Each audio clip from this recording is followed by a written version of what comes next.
everyone. Hope everybody's having a great week. The current event and or article that I'm going to share with you guys today is called Remote Learning Doesn't Support Special Education Learners by Amanda M. Gordon. The article is actually on the River Hudson Valley Newsroom. So first, I'm going to talk a little bit about, in general, what this article is about. What it is about is there are multiple parents that come together in this article and talk about their experiences with remote learning and having a child with disabilities. I first want to point out that this article was published or written on June 13th, 2020. So less than a month ago.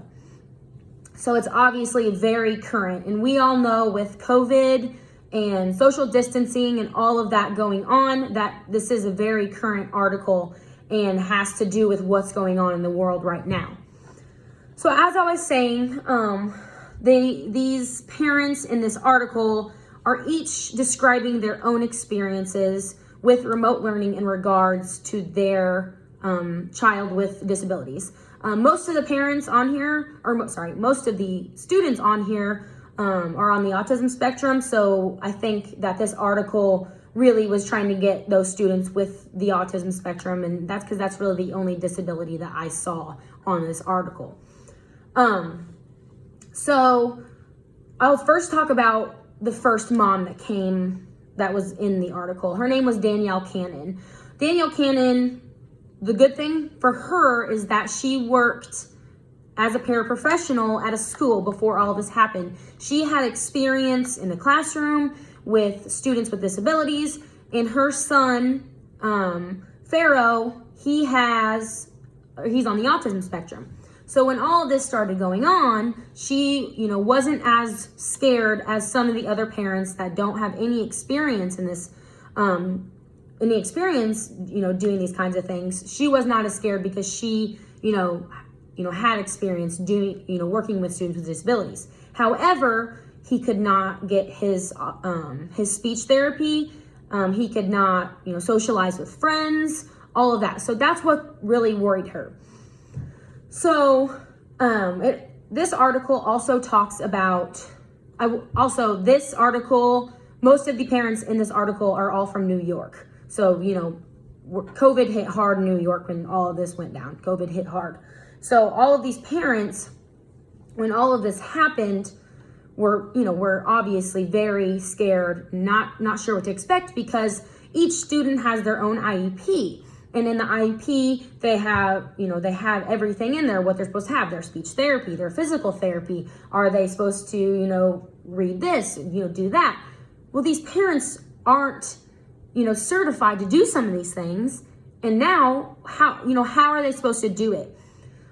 This article goes into talking about, how are the parents supposed to get their student or their children who are on the spectrum for autism to sit down and listen to someone over a computer?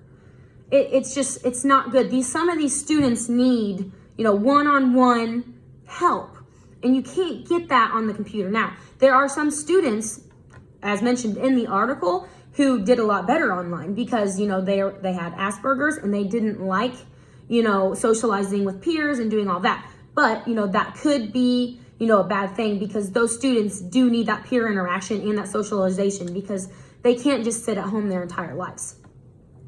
I like this article because this past year I worked in a special education school. I was the PE teacher there, and every single student in that school, it was called the Annex, every single student in that school had a learning disability, had autism, something of the sort.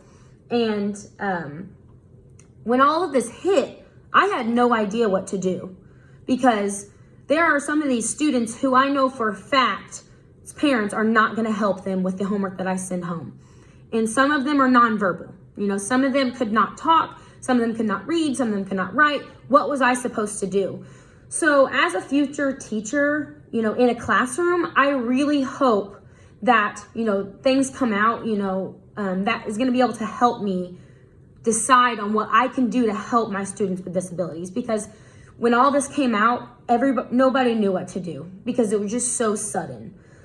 So after reading this article and seeing what some of the parents' concerns were in regards to, remote learning and, doing remote learning with their children with disabilities, it gives me an insight on how they feel and what they expect, because then I, can do my job in helping them if, per se, we were to go into doing remote learning again. So I just hope that things are put into stone a little bit better, and we as teachers have a little bit better guidance in order to do what is good for these students, and we can help them achieve their goals. Thank you.